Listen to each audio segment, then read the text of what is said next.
ఈ 2 లక్షల రుణమాఫీ పక్కన పెడితే పెద్దనా కొన్ని పథకాలు ఈ బస్సు పథకం ఒకటి బస్సు పథకం ఏ విధంగా అనిపిస్తా ఉన్నదా? బస్సు పథకంలో ఆడవాళ్ళు ఉన్నారు, ఆ, వాళ్ళకి నడుస్తుంది. ఉమ్, మనం మామూలుగా ఎప్పుడు టికెట్ మీద కూర్చోపోవాల్సిందే. ఉమ్. వాళ్ళు ఎట్లుంది బస్సు పరిస్థితి లోపల ఎట్లుంది? లోపటేందయ్యా, వాళ్ళు కూర్చుంటే లేవమనేట్లేదు. మనం కూర్చుంటే మనం లేపుతారు, వాళ్ళు కూర్చుంటున్నారు. అంటే వాళ్ళ రాజ్యం అయిపోయింది. అంతే మరిగా.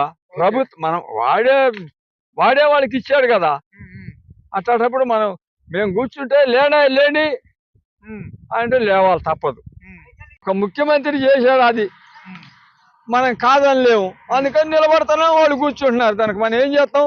ఏమీ చేయలేం. ఉమ్, అది బస్సు పథకం అట్లుంది. ఉమ్. ఇక మరి 2,500 అని చెప్పిండు మహిళలకి. మహిళలకు 2,500 అన్నాడు. ఇంత మట్టికి ఒక్కళ్ళకు కూడా రాలా మా కాడ, ఆ, ఒక్క పైసా రాలా. మీ కాడే కదా రాష్ట్రం మొత్తం ఎక్కడ రాలేదు అంటున్నారు.